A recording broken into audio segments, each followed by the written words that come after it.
Hello students, today we are going to take a chapter in history and the name of the chapter is the Vedic period.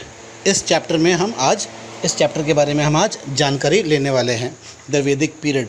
इस chapter में हम क्या देखते हैं? इस chapter में हम देखते हैं कि किस प्रकार से जो आर्यंस थे वो इंडिया में आकर सेटल हो गए और ये कहाँ पर सेटल हुए.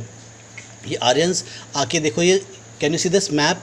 इस मैप में आपको दिखाई दे रहा है कि जो लाइट येलो पोर्शन जो है ये इस इलाके में आकर ये आर्यंस लोग आकर सेटल हो गए. थार डेजर्ट को छोड़कर बाकी पूरे इलाके में आर्यंस आकर बस गए. खास करके सबसे पहले वो आए तो जो रिवर सिंधु है या रिवर इंडस है इसके पास में आके वो सेटल हुए और यहाँ से वो आगे बढ़ते गए. और जैसे वो आगे बढ़े हैं उनके रहन सहन में, उनके पहनाव में, उनके खान पान में और उनके किताबों में भी परिवर्तन आया. तो हम आर्यन हिस्ट्री को अर्ली वैदिक पीरियड और लेटर वैदिक पीरियड में हम इसको डिवाइड कर सकते हैं. हाँ, इसमें और हम और आगे क्या देखेंगे, इसमें हम देखेंगे कि किस प्रकार से यहाँ पे एजुकेशन सिस्टम, आर्यन का जो एजुकेशन सिस्टम था, ये सब सोर्स ऑफ वैदिक एजुकेशन अपने पास जो है. आज हम केवल और केवल लिटरेरी सोर्स के बारे में हम जानकारी लेने वाले हैं और उसमें जो है ये लिटरेरी सोर्स जो है, इस सोर्स में आपको दिखेगा कि यहाँ पर द 4 वेदास है, 6 वेदांगास है, 4 उपवेदास है, 4 ब्राह्मणास है, 180 उपनिषद है जो हम इस टेक्स्ट बुक में हम इंक्लूड नहीं करेंगे. आज के चैप्टर में इसको इंक्लूड नहीं करेंगे, लेकिन आपके जानकारी के लिए 6 सिस्टम ऑफ फिलोसफी है और फिर भगवद गीता है और द 3 स्मृतिज़ है. तो इस प्रकार से आज हम इस चैप्टर में इन सब के बारे में आज जानकारी लेंगे. तो जो वैदिक सोसाइटी थी, जो अर्ली वैदिक सोसाइटी थी, वो किस प्रकार से, देखो ये आप देख सकते हैं फ्लो चार्ट. इस फ्लो चार्ट में ब्राह्मण्स, ये तो प्रीस्ट थे, ये डोमिनेट करते थे पूरे क्लासेस को. उनके नीचे आते थे क्षत्रियज जो कि वॉरियर क्लासेस थे, जो ब्राह्मण्स के गाइडेंस में, ब्राह्मण्स के मदद से वो देश को चलाने का काम करते थे. फिर आते थे वैश्यास जो कि हर्डर्स थे, फार्मर्स थे, मर्चेंट्स थे और क्राफ्ट्स पीपल थे. ये सेक्शन जो है ये इनका है. और फिर आते हैं शूद्रास. फिर शूद्रास जो थे वो फार्म वर्कर्स थे, सर्वेंट्स थे और लेबरर्स थे. तो इस प्रकार से जो अर्ली सोसाइटी थी इस प्रकार से डिवाइडेड हुई थी. तो आज हम जो पढ़ने वाले हैं वो सोर्सेज ऑफ हिस्ट्री है और उसमें हम पढ़ेंगे द लिटरेरी सोर्स. तो लिटरेरी सोर्स, तो before we start this chapter let us take a look into the text book. Text books हमें क्या बताते हैं? तो टेक्स्ट बुक्स का कहना है कि scholars and historians they refer to the period when Aryans first settle in India as the early वैदिक पीरियड. स्कॉलर्स का कहना है जब आर्यंस पहले आकर हमारे देश में, हमारे भारत देश में बसे थे तो हम उस दौर को द अर्ली वैदिक पीरियड कहते हैं. और ये आर्यंस कब आके इंडिया में बसे थे? ये आके बसे थे 1500 BC से लेकर 1000 BC. एक चीज़ आपने नोटिस किया होगा, यहाँ पर ग्रेटर नंबर से स्मॉलर नंबर तक का मेंशन किया है, स्मॉलर नंबर से ग्रेटर नंबर में मेंशन नहीं किया. ये ऐसा क्यों किया है? क्योंकि हिस्ट्री को 2 भागों में डिवाइड किया जाता है. और जिस प्रकार से नंबर लाइन होती है 0 to infinity positive, 0 to infinity negative, यानी 0 to infinity right hand side और 0 to infinity left hand side. तो इस प्रकार से जो 0 जो है वो बर्थ ऑफ क्राइस्ट है. बर्थ ऑफ क्राइस्ट से हिस्ट्री को 2 हिस्सों में डिवाइड किया गया है. तो बिफोर क्राइस्ट जो है वो सब कुछ जो है वो लेफ्ट हैंड साइड से राइट हैंड साइड की तरफ आते हैं. जैसा जो आर्यन का जो हिस्ट्री है, जो वैदिक पीरियड है वो बिफोर क्राइस्ट है, तो इसलिए ग्रेटर नंबर से स्मॉलर नंबर की तरफ ये बढ़ते हैं. और बिफोर आफ्टर क्राइस्ट वाला है वो स्मॉलर नंबर से ग्रेटर नंबर की तरफ बढ़ते हैं. अंडरस्टूड? तो उसी प्रकार से जो आर्यंस आके जो बसे थे इन द अर्ली वैदिक पीरियड वो था 1500 BC to 1000 BC. Between 1000 BC to 500 BC, when iron had come to be used, it is believed that Aryans followed the course of the rivers and settled along the valley of the Yamuna and the Ganga. तो इन्होंने बस क्योंकि ये basically इनका जो main occupation था वो cattle herding था. जहाँ पर भी भरपूर पानी है, जहाँ पर भी ज़मीन जो है जहाँ पर घास है, उपजाऊ ज़मीन है, वैसे इलाके में आर्यंस आगे आगे बढ़ते गए थे। तो नदी का कोर्स फॉलो करते करते वो रिवर यमुना और रिवर गंगा के टेरिटरीज में आ गए। The iron tools helped them to clear the forests. They moved in the eastward and the southeastward direction. Aryans, so far nomadic in nature, gradually settled in the Gangetic Valley. तो इनके पास आधुनिक हथियार, तो उस ज़माने के हिसाब से बहुत ही मॉडर्न लोग थे। इनके पास मेटल के वेपन्स थे, एक्स थे और सॉज थे और नाइव्स थे, जिसके वजह से जो क्या था इनके पास में आधुनिक हथियार था, जो जंगल को क्लियर करने में काफ़ी इनको मदद मिलती थी। इस प्रकार से जो एक ज़माने में बंजारे टाइप के थे, जगह जगह से घूमते फिरते थे, अब यहाँ पर आकर उन्हें बहुत अच्छी ज़मीन मिल गई, भरपूर पानी मिल गया, भरपूर घास वास मिल गए, तो वो यहाँ पर आकर सेटल्ड हो गए। ये आर्यंस एक्चुअली आए कहाँ से थे? ये आर्यंस आए हैं सेंट्रल एशिया से। आर्यंस सेंट्रल एशिया से आए थे और इनके दो गुट बन गए थे, दो ग्रुप्स बन गए थे। एक ग्रुप जो है वो नॉर्थवर्ड चला गया, यानी यूरोप की तरफ चला गया, और दूसरा ग्रुप जो है वो इंडिया की तरफ आ गया। तो हम जो इंडिया की तरफ जो ग्रुप्स आए हैं उस आर्यन के बारे में हम पढ़ने वाले हैं। They moved eastward and south eastward direction. Aryan so far nomadic in nature gradually settle in the Gangetic valley. This period is known as the later Vedic age. तो जब जहाँ पर गैंजेटिक वैली में आके जब वो बस गए, इस पीरियड को हम लेटर वैदिक पीरियड कहते हैं। यहाँ पर आके जो बस गए, हम इस पीरियड को लेटर वैदिक पीरियड कहते हैं। The culture of the period is referred to as the Vedic culture because it was based on the Vedic text. तो इस कल्चर को वैदिक कल्चर कहते हैं। जो भी हम इस कल्चर के बारे में जान रहे हैं, जो जानकारी ले रहे हैं, इसे हम वैदिक कल्चर कहते हैं। इसे हम वैदिक कल्चर किस लिए कहते हैं? क्योंकि जो वैदिक टेक्स्ट है, जो वैदिक लिटरेचर है, उसके ऊपर ये आधारित है। तो हम अब चलते हैं सोर्सेस ऑफ लिटरेचर। हिस्ट्री के अलग अलग सोर्सेस होते हैं, written source, oral source, material source. हाँ, इस प्रकार से हिस्ट्री के अलग अलग सोर्सेस होते हैं।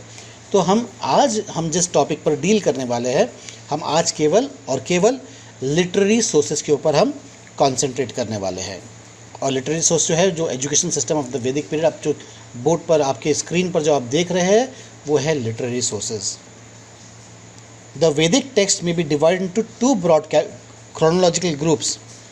The early Vedic text 1500 to 1000 BC, when most of the hymns of the Rig Vedas were composed, and the later Vedic text 1000 BC to 500 BC, to which belong the remaining Vedas and their branches. तो जो early वैदिक period में है, ये early वैदिक period में ये माना जाता है कि ये जो नॉलेज जो ट्रांसफ़र हुआ था, वो knowledge in the source of oral form transfer हुआ था, from the gods to the sages. भगवान से ऋषि मुनियों को उनके कड़ी तपस्या की वजह से भगवान इनको आशीर्वाद देकर उनको ज्ञान देते थे। तो ये डायरेक्ट उनके पास में ये नॉलेज आया करता था। तो ये था बिटवीन 1500 BC से लेकर 1000 BC को। तो हम इसे अर्ली वैदिक टेक्स्ट कहते हैं या अर्ली वैदिक पीरियड कहते हैं। फिर लेटर वैदिक पीरियड में क्या हो गया, इसमें और ब्रांचेस ऐड होते गए। जो सेजेस थे, जो उनका अपना नॉलेज था, वो अपने नॉलेज इसमें ऐड करते गए, तो इसके अलग अलग ब्रांचेस बन गए। सो 1000 BC से लेकर 500 BC तक का we can name this as the later Vedic text. तो इसमें क्या है, वेदास है और उनके अलग अलग ब्रांचेस है, जो कि ब्राह्मणास है, आरण्यकास है, उपनिषद है, etcetera etcetera etcetera. The two periods correspond to the two phases of the Aryan expansion. तो हम देख सकते हैं कि किस प्रकार से ये जो दो पीरियड है, ये अर्ली लिटरेचर जो है, ये इस समय है जब वो रिवर सिंधु के पास में इस इलाके में आकर वो बसे थे। ये अर्ली लिटरेचर की हिस्सा है। तो अर्ली लिटरेचर 1500 BC से लेकर 1000 BC तक का है। फिर ये जब ये आगे बढ़ते गए और ये आगे बढ़ के जब इस इलाके में आए, रिवर गंगा और रिवर यमुना के इलाके में आए, यहाँ पर वो लेटर वैदिक पीरियड, यानी यहाँ से यहाँ आने में उनको 500 साल के आसपास लग गया। तो इस प्रकार से जब यहाँ पर आ गए तो अब यहाँ से लेकर यहाँ तक का वो परमानेंट सेटलमेंट, इनका ये परमानेंट इलाका बन गया। अब इसके आगे वो नहीं जाना चाहते थे, क्योंकि जब वो लोग आए, ये ऊपर के हिस्से से जब आए तो यहाँ पर पूरा पहाड़ी इलाका है, इसके और आगे में डेजर्ट्स है। अब यहाँ पर आके उसको बहुत अच्छी जगह मिल गई, तो वो आगे घूमना नहीं चाहते थे, तो यहाँ यहीं पर आके वह बस गए। The social, economic, political and religious aspect of the life of the people came to be reflected in the Vedic literature. Thus Vedas became the storehouse of knowledge. तो वेदास जो है स्टोर हाउस ऑफ नॉलेज क्यों बने? वेदास का store house of knowledge बनने का कारण क्या है? तो सिंपल सी बात है, इसमें आपको, इस वेदास में आपको पूरा इन्फॉर्मेशन मिल जाएगा उनके सोसाइटी के बारे में, उनके इकोनॉमिक्स के बारे में, उनके पॉलिटिक्स के बारे में, उनके रिलीजियस एस्पेक्ट के बारे में, उनकी पूरी ज़िंदगी की जानकारी आपको इस वेदास में मिल जाएंगे, इस वैदिक लिटरेचर्स में मिल जाएंगे। इसलिए वेदास को the store house of knowledge कहा जाता है। यानी लोग आज भी वेद पढ़ना चाहते हैं, क्योंकि इसमें पूरा ज्ञान भरा हुआ है। The Vedic literature was written in Sanskrit. The term Veda has been derived from the Sanskrit word Vid, which means knowledge. तो वेदास कौन से भाषा में लिखे गए थे? वह संस्कृत में लिखे गए थे। वेदास जो है वो संस्कृत में लिखे गए थे, और जो वेदा जो है वो उनका जो शब्द निकला है वो वेद से निकला है। Vedic literature is divided into 2 parts, namely the Shruti and the Smriti. तो वैदिक लिटरेचर को 2 हिस्सों में बांटा गया, श्रुति और स्मृति में। It is believed that Shruti was revealed to the sages by God and they passed on the knowledge orally from generation to generation, जैसे मैंने आपको पहले इसके बारे में बता दिया। On the other hand, Smriti literature was composed by the rishis. The Vedic literature can be classified into the following categories.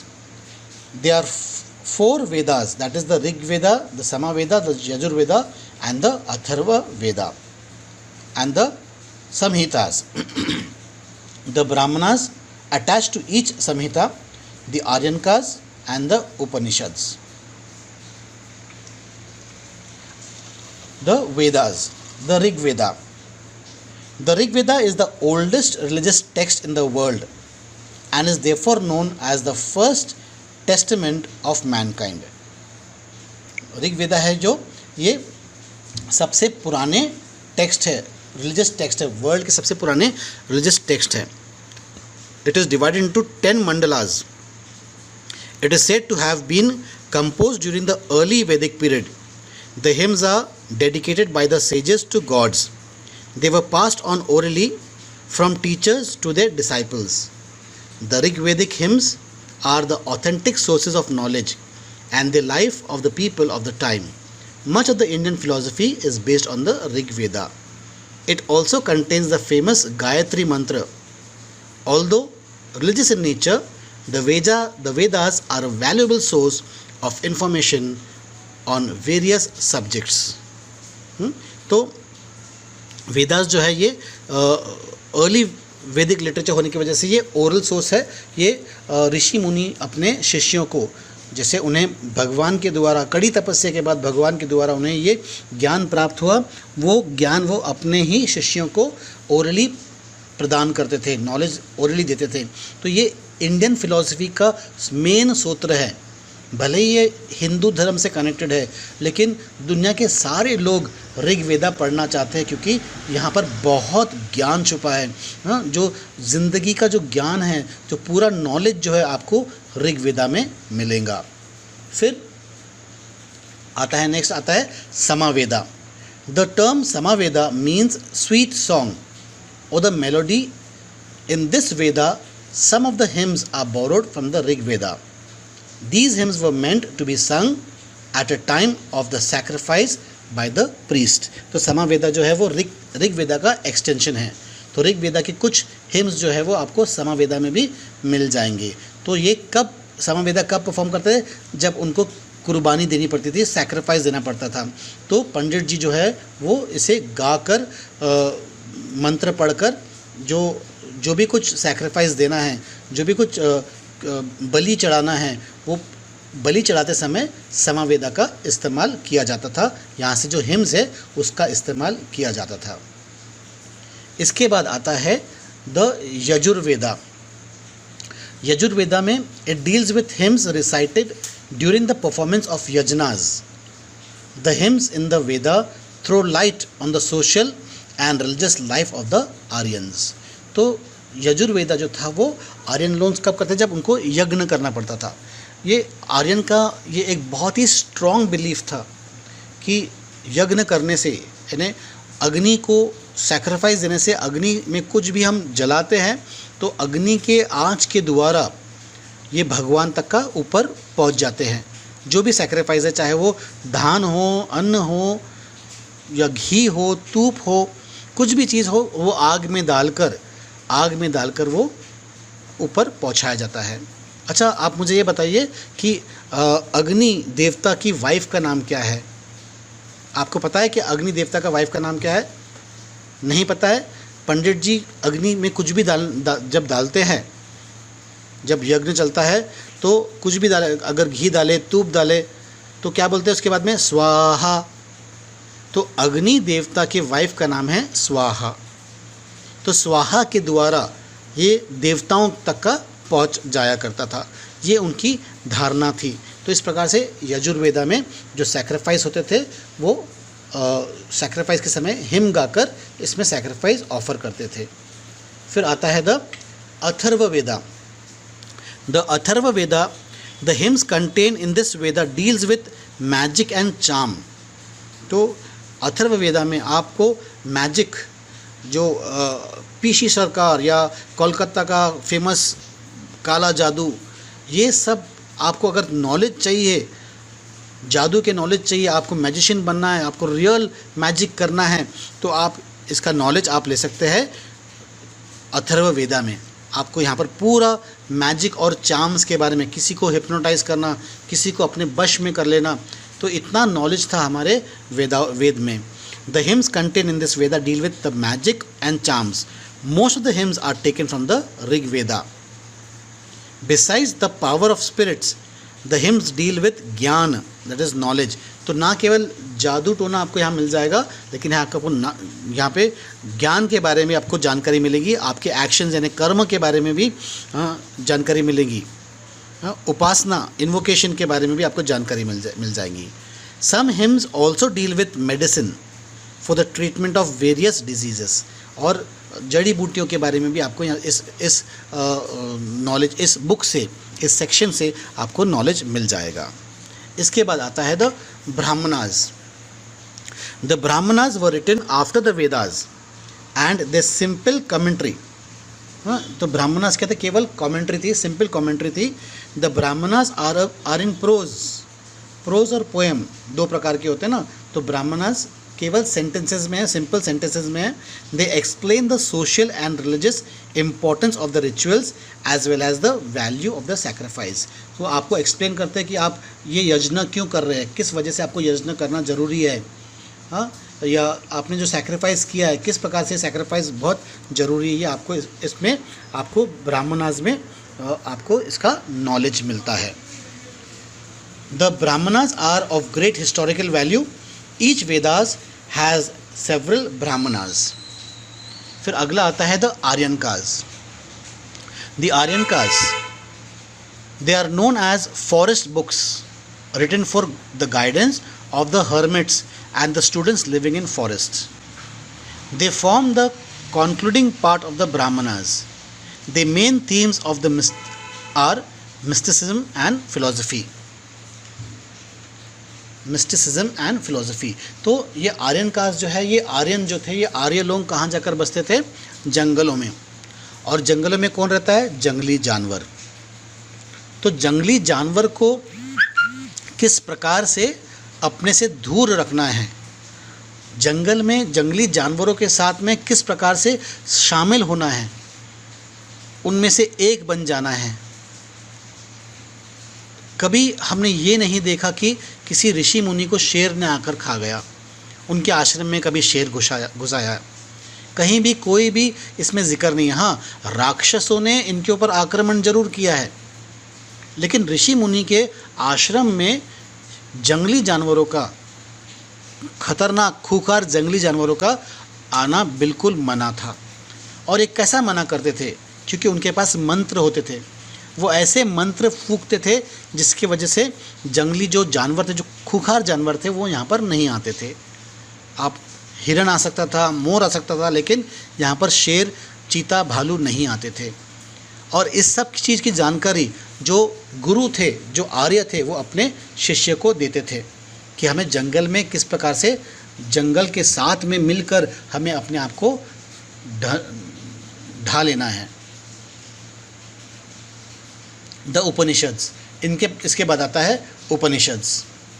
They are philosophical commentaries on the Vedas. The doctrines such as karma, moksha and maya are explained in detail. The Upanishads form the basic source of Indian philosophy, composed by different sages. They are said to form the foundation on which later additions to Vedic literature rests. तो जो उपनिषद जो क्या था, ये philosophical commentaries थी। Philosophical मतलब वो inner thoughts थे, डीप मीनिंग, जिंदगी के गहरे रहस्य जानने की कोशिश, ये उपनिषद में दिया गया था। They are the philosophical commentaries of the Vedas. The doctrine such as karma, moksha, maya. Karma क्या है, आपको जो ड्यूटी दिया गया है, यदा यदा ही धर्मस्य ग्लानि भवति भारत, है ना। तो यहाँ पर भगवान श्री कृष्ण अर्जुन को अपना कर्म सिखाते हैं कि you are a warrior and you have to do your duty as a warrior. तो कर्म, मोक्ष, किस प्रकार से इंसान को अपने शरीर से मोक्ष मिलता है। आपका जो शरीर है, आपके शरीर के अंदर आपके स्पिरिट को कैद करके रखा है। स्पिरिट वो चीज़ होती है जिसका कभी कोई अंत नहीं होता। स्पिरिट हर वक्त जिंदा रहती है। शरीर भले उस शरीर का अंत हो जाए, तो शरीर शायद अच्छा हो, बहुत सुंदर शरीर हो, या बहुत चुस्त और तंदुरुस्त शरीर हो, या फिर हो सकता है बदसूरत शरीर हो, अपाहिज हो। तो शरीर के अंदर स्पिरिट को बांध दिया जाता है। तो इस शरीर से किस प्रकार से हमें मुक्ति मिलती है, ये आपको मोक्ष और ये माया, सब कुछ तो क्या है, दुनिया में सब कुछ मोह है और माया है।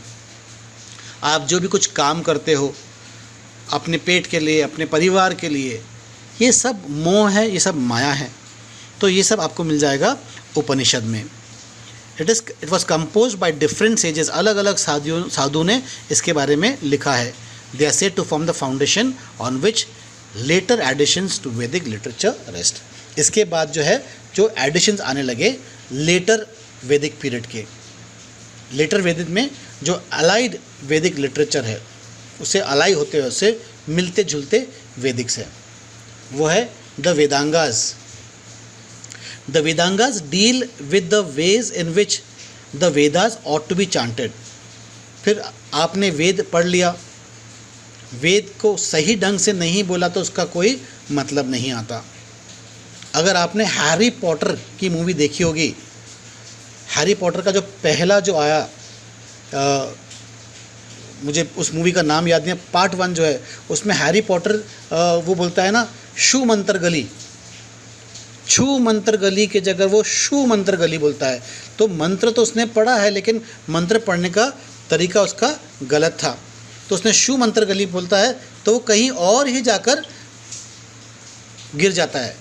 आपको याद है वो 934 वाला प्लेटफॉर्म में जब अंदर जाते हैं, तो वहाँ से शू मंत्र गली बोल के वो कहीं और ही चला जाता है।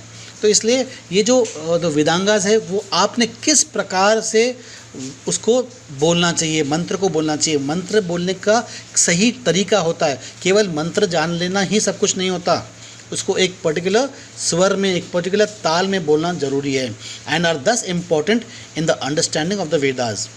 The 6 Vedangas deal with pronunciation, grammar, etymology, metrics and astronomy.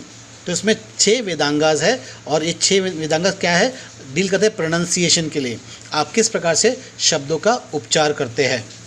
स और श में फ़र्क आना ज़रूरी है। फिर ग्रामर सिखाया जाता है, एथिमोलॉजी सिखाया जाता है, मैट्रिक्स सिखाया जाता है और एस्ट्रोनॉमी सिखाया जाता है इसमें। फिर अगला है the Sutras. Sutras are divided into 3 groups. Sutras को भी 3 हिस्सों में बांटा गया। वह श्रुता सुरास और उसके बाद में है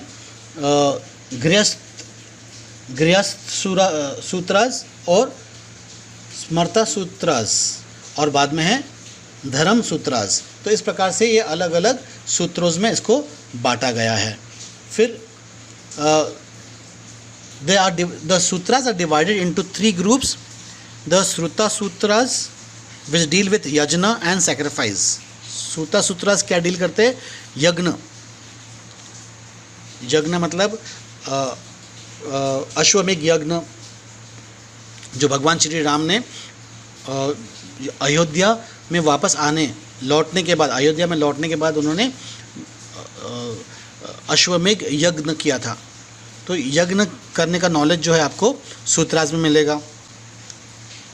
the Grihya Sutras which deal with the ceremonies connected with the family life.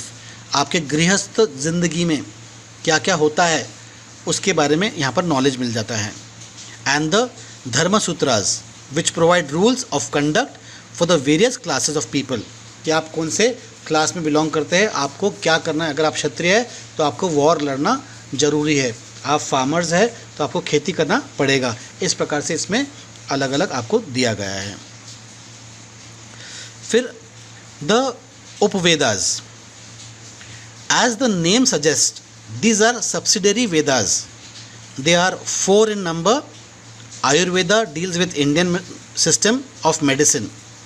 The Dhanurveda describes the art of warfare. Gandharva Veda describes the art of music. And Shilpa Veda describes with the art of architecture. तो इस प्रकार से यहाँ पर आपको अलग अलग वेद मिलेंगे। हाँ, तो इसमें क्या है कि उपवेदास में क्या है, ये उपवेदास लेटर एडिशन है। वेदास को ऐड किया, उप और Vedas. Upavedas means addition to the Vedas. तो जैसा नाम बताता है ये एडिशन है और they are 4 in number. 4 number है यहाँ पर। आयुर्वेदा जिसमें दवाइयों के बारे में बताया गया है। फिर धनुर्वेदा है जहाँ डिस्क्राइब करते हैं आर्ट और वॉरफेयर। फिर गंधर्व वेदा है जो कि आपको म्यूज़िक में ज्ञान देता है। और फिर उसके बाद में शिल्प वेदा है जो बिल्डिंग के आर्किटेक्चर, किस प्रकार से बिल्डिंग्स बनाई जानी चाहिए। तो ये सब इसमें आते हैं। फिर नेक्स्ट है Darshanas. They are 6 schools of Indian philosophy known as shad Darshanas. They include Nyaya Darshan, वैशिका, संख्या, योगा, पूर्वा मीमांसा and Uttar Mimamsa. They are all propagated the various virtues of life and are opposed to external rituals. तो दर्शनाज में जो बाहर के जो रिचुअल्स होते हैं कि हमें ये करना है, हमें वो करना है, ये इसको अपोज करते हैं। यहाँ पे आपको इसमें न्याय का दर्शन कराएंगे, वैशिष्ट का दर्शन कराएंगे, संख्या के बारे में बताएंगे, योगा के बारे में बताएंगे और पूर्व मीमांसा और उत्तर मीमांसा, उत्तर दक्षिण पूर्व पश्चिम, वैसा पूर्व मीमांसा और उत्तर मीमांसा के बारे में जानकारी देंगे। द धर्मशास्त्रास। धर्मशास्त्र क्या है? देखो यहाँ पर जो किस प्रकार से भगवान श्री कृष्ण अर्जुन को अपना धर्म सिखा रहे हैं। तो Dharmashastra is the law books called the Dharmasutras and the Smritis together with their commentaries are called Dharmashastra. They lay down the duties for different classes. हर क्लास के लिए जो ड्यूटीज़ होती है वो इसमें दिया गया है। किसके पास में क्या ड्यूटीज़ है, किसको क्या करना है, वो इसमें आपको बताया गया है। They lay down the duties for different classes of people as well as for kings and their officials. Kings और ऑफिशियल्स को क्या ड्यूटी करना है, ये गुरु इनको ऐसे शिक्षा देते हैं, किसको क्या करना है करके वो बताते हैं। They lay down duties of different classes of people as well as for kings and their officials.